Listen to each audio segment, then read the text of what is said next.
I'm Emma from mmmEnglish.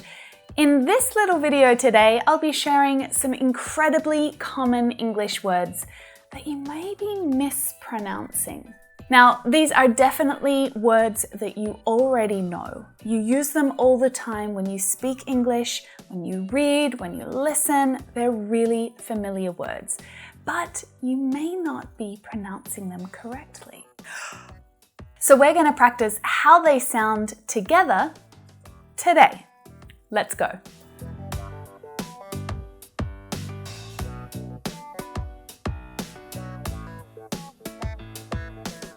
To be honest, sometimes I feel like the English language is a little unfair to you. Some aspects of pronunciation are just really hard, aren't they? We've got silent letters and letters that are pronounced in more than one way. Vowels in particular. I mean, there's only 5 vowel letters, but there are 20 vowel sounds. I mean, I'm just thankful you're still here watching my lessons. Just kidding. Of course you should be here. And of course, we're going to be able to improve your pronunciation together. That's what we're doing here right now. Like I said, all the words that I'm sharing today are extremely common.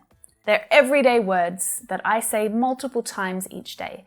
So it's worth spending a little bit of time tweaking and perfecting your pronunciation to get them right. So you might feel quite confident talking about people in English, right? Is that you? These nouns are some of the first ones that you learn when you're learning any language, right? But the pronunciation of the singular and plural forms in English is a little confusing. And it's quite common for my English students to make mistakes with them, especially if they never quite learnt the correct pronunciation, and so over time, they've just continued pronouncing it incorrectly. So I want to go through a few of them with you. Child and children.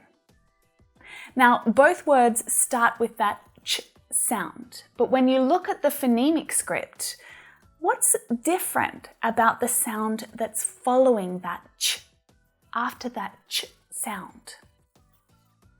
It's the vowel sound. It's different, right? It's a different vowel sound. So that's why using the phonemic script is so important for your pronunciation, because you can see the sound and see that it's different.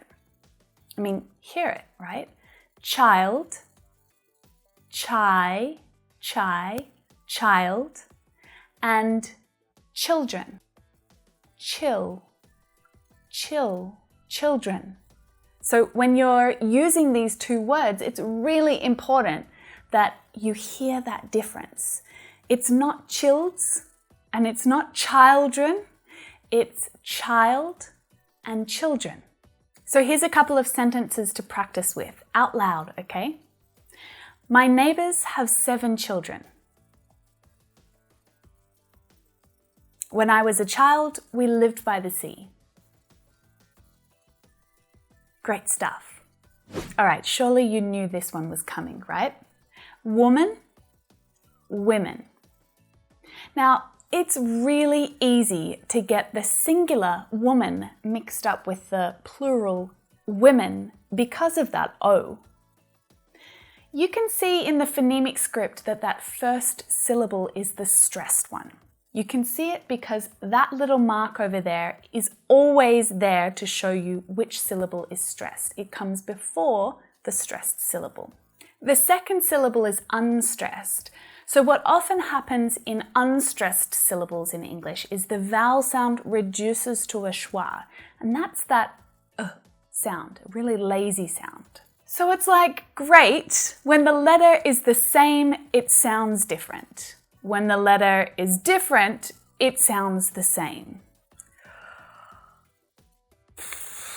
Let's focus on the singular form first, woman. So start with the w sound. Make sure that your lips are rounded and that your teeth are not touching your lips.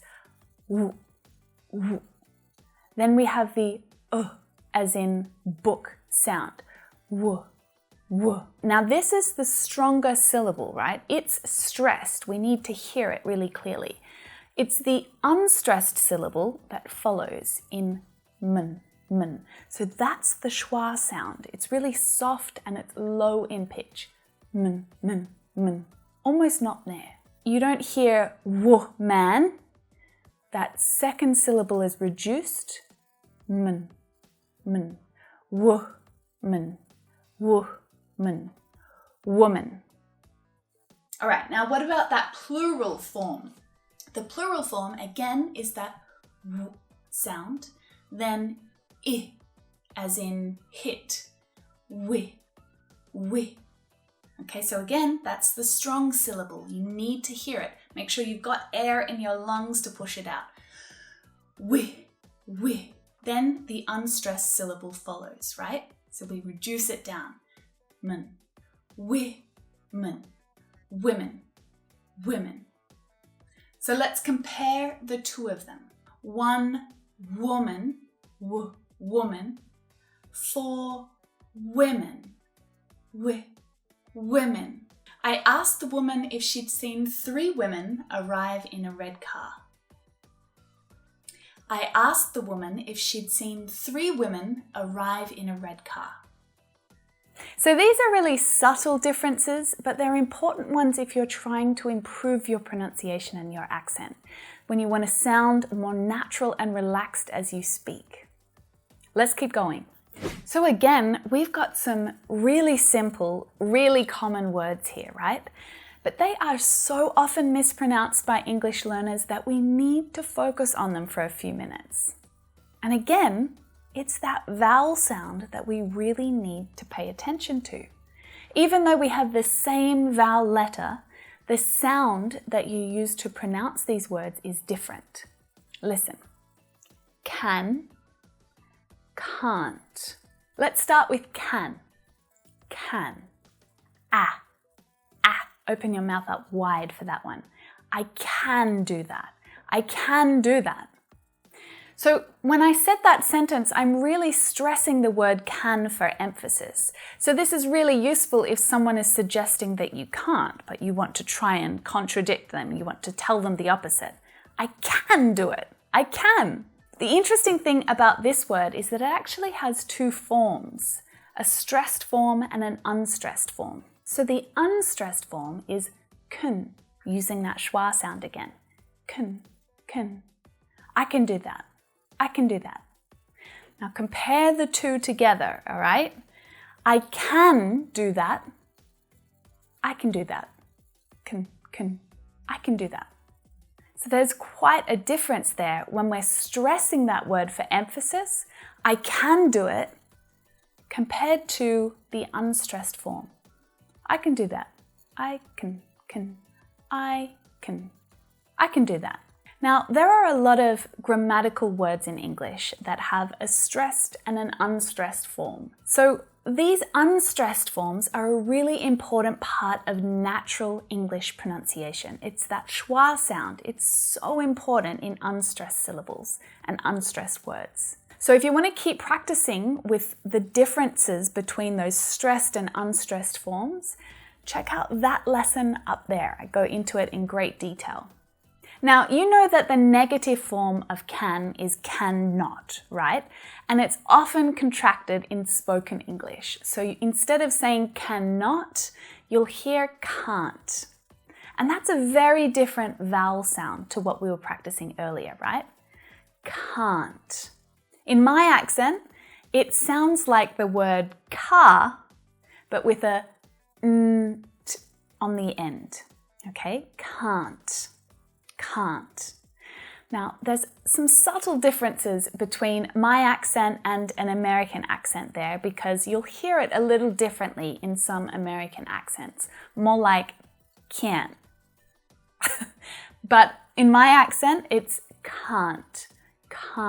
So it's that longer vowel sound and very different to the short ah.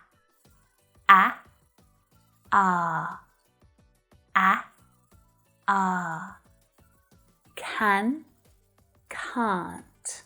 Sorry, you can't use the lift today, but you can use the stairs at the end of the hall. So let's just try that same sentence again, but with the unstressed form of can. You can't use the lift today, but you can use the stairs at the end of the hall. Another super common word that I often hear my students mispronouncing is Wednesday. Wednesday. Wednesday. Now, again, you would have learnt this word way back at the start of your English learning journey, right? But I still hear my students saying Wednesday. So it doesn't have 3 syllables, it only has 2. Wednesday. Wednesday. And that first D is completely silent. Wednesday. Wednesday. I'm working late on Wednesday night.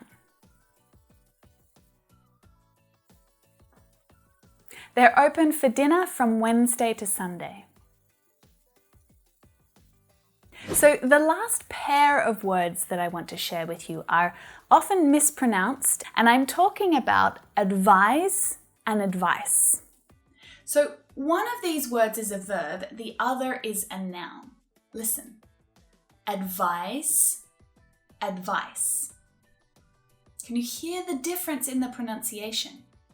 Advise, advice. It's that final consonant sound, the S unvoiced sound and the Z voiced sound, okay? Now, this sentence right here is not grammatically correct. We're using the noun form of this word incorrectly as a verb, and you can hear it when I say it as well. He advised me. He advised me. One of the most common mistakes that I keep hearing my students making again and again is using a plural form of advice. He gave me some advices. Now, that's incorrect, right? You'll never hear a native speaker using advices because it's an uncountable noun. When you use it, you need to use a determiner or a quantifier to explain how much of it you gave or you received, right? He gave me some advice.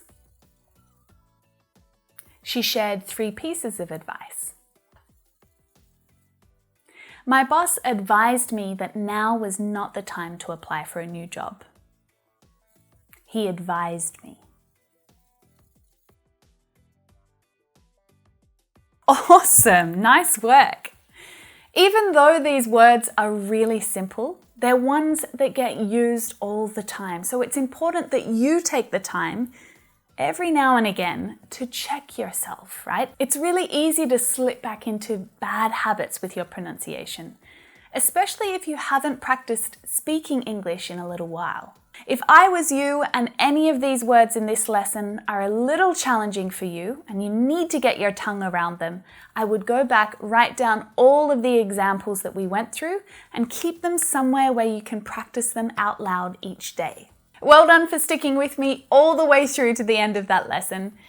If you want to keep practicing your pronunciation with me right now, then here are a couple of other lessons that you can dive into straight away. Make sure you've subscribed to the channel if you haven't already, just down there. I make new lessons every week. So I will see you in the next one. Bye for now.